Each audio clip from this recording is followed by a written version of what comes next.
Iran புதிய அதி உயர் தலைவராக மெஹ்தபா கமேனி நியமிக்கப்பட்டது தொடர்பில் சீனாவின் வெளிவிவகார அமைச்சர் கருத்து கூறியிருக்கிறார். இது ஈரானின் உள்நாட்டு விவகாரம் என்று சீனா சுருக்கமாக தெரிவித்திருக்கிறது. செய்தியாளர் சந்திப்பில் அமைச்சின் செய்தி தொடர்பாளர் குவோ ஜியோகுவான் கூறுகையில், இது ஈரானிய அரசியல் அமைப்பின் அடிப்படையில் அந்நாட்டு தரப்பால் எடுக்கப்பட்ட ஒரு முடிவாகும் என தெரிவித்தார். சீனாவின் வெளிவிவகார அமைச்சர் ஷாங் யி ஈரானின் இறையாண்மைக்கு மதிப்பளிக்க வேண்டும் என்று நேற்று கோரிக்கை விடுத்ததுடன் அந்நாட்டின் ஆட்சி முறையை மாற்றியமைக்க முயலும் வெளிப்புற முயற்சிகளுக்கு எதிராக எச்சரிக்கையும் விடுத்திருக்கிறார். வண்ண புரட்சியை திட்டமிடுவதோ அல்லது ஆட்சி மாற்றத்தை ஏற்படுத்த முயல்வதோ மக்களிடையே எந்தவித ஆதரவையும் பெறாது. மத்திய கிழக்கின் விவகாரங்களை அந்தந்த பிராந்திய நாடுகளே சுதந்திரமாக தீர்மானிக்க வேண்டும் எனவும் அவர் மேலும் கருத்து தெரிவித்திருக்கிறார். உலக சந்தையில் மசகு எண்ணெய் விலை 2022 ஆண்டிற்கு பின்னர் முதன்முறையாக ஒரு பீப்பாய் $100 தாண்டியிருக்கிறது. இது குறித்து விவாதித்த G7 நாடுகளின் நிதி அமைச்சர்கள் அவசர கூட்டம் ஒன்றை நடத்த உள்ளதாக சர்வதேச ஊடகங்கள்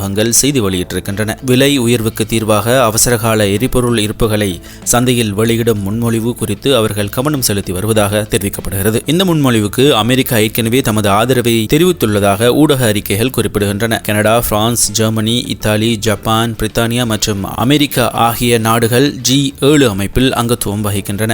எவ்வாறாயினும் இந்த செய்திகள் வெளியானதை தொடர்ந்து உலக சந்தையில் மசகு எண்ணெய் விலை ஒரு பீப்பாய் ஒன்றின் விலை $117.65 இருந்து $104 குறைந்துள்ளதாக கூறப்படுகிறது. ஈரான் உடனான போரை எப்போது முடிவுக்கு கொண்டு வருவது என்பது குறித்து இஸ்ரேலிய பிரதமர் பெஞ்சமின் நெதன்யாகுவுடன் இணைந்து எடுக்கப்படும் ஒரு பரஸ்பர முடிவாக இருக்கும் என அமெரிக்க ஜனாதிபதி டொனால்ட் ட்ரம்ப் தெரிவித்துள்ளதாக டைம்ஸ் ஆஃப் இஸ்ரேல் செய்தி வெளியிட்டிருக்கிறது. தொலைபேசி வாயிலாக அளித்த பேட்டியில் ட்ரம்ப் இதனை குறிப்பிட்டுள்ளதாக தெரிவிக்கப்படுகிறது.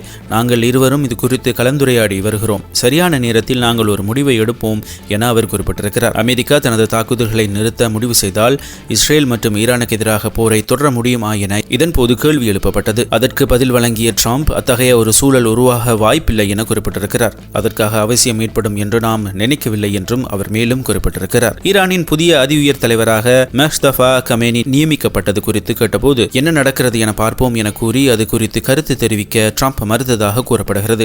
இருப்பினும் முன்னதாக மெஹ்தபாவுக்கு தனது எதிர்ப்பை தெரிவித்த ட்ரம்ப், கமேனியின் மகனை என்னால் ஏற்றுக்கொள்ள முடியாது என கூறியிருந்தார். அத்துடன் தமது ஆதரவின்றி தெரிவு செய்யப்படும் தலைவர் நீண்டகாலம் உயிருடன் இருக்கப் போவதில்லை எனவும் எச்சரிக்கை விடுத்திருந்தமை குறிப்பிடத்தக்கது. ஈரானின் போர்க்கப்பலான ஐரிஸ் டெனா கப்பல் மீது நடத்தப்பட்ட தாக்குதலில் சுமார் 104 பேர் உயிரிழந்துள்ளதாகவும் 32 பேர் காயமடைந்ததாகவும் ஈரான் ராணுவம் அறிவித்திருக்கிறது. அமெரிக்கா நடத்திய தாக்குதல் காரணமாக இலங்கை கடற்பரப்புக்கு அப்பால் இந்த கப்பல் விபத்துக்குள்ளானது. கடந்த மார்ச் 4 காலி துறைமுகத்திலிருந்து சுமார் 40 கடல் மைல் தொலைவில் இந்த கப்பல் மீது தாக்குதல் நடத்தப்பட்டது. கப்பலில் இருந்த 35 பேரை இலங்கை கடற்படையின் மீட்பு குழு மீட்டு கரைக்கு அழைத்து வந்தது. அவர்கள் சிகிச்சைக்காக காலி கராபிட்டிய வைத்தியசாலையில் அனுமதிக்கப்பட்டிருந்தனர். அவர்களில் 10 பேர் இன்னும் சிகிச்சை பெற்று வருகின்றனர். இந்த தாக்குதலில் உயிரிழந்த 84 ஈரான் கடற்படையினர் உடல்கள் மீதான பிரேத பரிசோதனைகள் அண்மையில் காலி தேசிய வைத்தியசாலையில் நடத்தப்பட்டன. வைத்தியசாலையின் சிகிச்சை பெற்று வரும் ஈரான் கடற்படையினரில் 8 பேர் தீவிர சிகிச்சை பிரிவில் அனுமதிக்கப்பட்டிருப்பதாக தெரிவிக்கப்படுகிறது. பஹ்ரைன் தலைநகர் அருகே ஈரான் நடத்திய ட்ரோன் தாக்குதலில் சுமார் 32 பேர் காயமடைந்துள்ளதாக அந்நாட்டு அரசு செய்தி நிறுவனம் செய்தி வெளியிட்டிருக்கிறது. பஹ்ரைன் சுகாதார அமைச்சை மேற்கோள் காட்டி இந்த தகவல் வெளியாகியிருக்கிறது. காயமடைந்தவர்கள் அனைவரும் பஹ்ரைன் பிரஜைகள் என தெரிவிக்கப்பட்டிருக்கிறது. இதில் 17 வயது சிறுமி ஒருவரின் தலை மற்றும் கண்களில் பலத்த காயம் ஏற்பட்டுள்ளதாக தெரிவிக்கப்படுகிறது. அத்துடன் காயமடைந்தவர்களில் 2 மாத குழந்தை ஒன்றும் அடங்குவதாக சர்வதேச ஊடகங்கள் செய்தி வெளியிட்டிருக்கின்றன.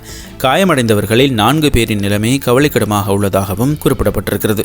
ஈரானுடனான போரில் வெற்றி பெறுவதற்கு எவ்வளவு தூரம் செல்ல வேண்டுமோ அவ்வளவு தூரம் செல்ல அமெரிக்கா தயாராக உள்ளதாக அமெரிக்க பாதுகாப்பு செயலாளர் ஃபீட் ஹெக்ஸெக் தெரிவித்திருக்கிறார். ஊடகம் ஒன்றுக்கு அவர் வழங்கிய செவியிலேயே இந்த விடயம் குறிப்பிடப்பட்டிருக்கிறது. ஒரு ராணுவ நடவடிக்கையில் எல்லைகள் என்ன என்பதை எதிரியிடமோ ஊடகத்தினமோ அல்லது வேறு யாரிடமோ வெளிப்படுத்தக்கூடாது. அமெரிக்கா வெற்றிக்காக போராடுகிறது. ஈரானின் சரணடைதலுக்கான நிபந்தனைகளை டொனால்ட் ட்ரம்ப் தீர்மானிப்பார். ஈரானால் போரிட முடியாது என்பது எங்களுக்கு தெரியும். அவர்களுக்கு தெரிந்தாலும் இல்லாவிட்டாலும் அவர்கள் போர்க்களத்தில் செயலற்றவர்களாகி சரணடைவார்கள் என்று ஹெக்ஸெக் குறிப்பிட்டிருக்கிறார். மேலும் ஈரானின் கடற்படை பெரும்பாலும் அழிந்துவிட்டது என்றும் அது தொடர்ந்தும் வலுவிழந்து கொண்டே இருக்கும் என்றும் அவர் குறிப்பிட்டிருக்கிறார். இது ஒரு ஆரம்பம் மட்டுமே என்றும் அவர் மேலும் எச்சரித்திருக்கிறார்.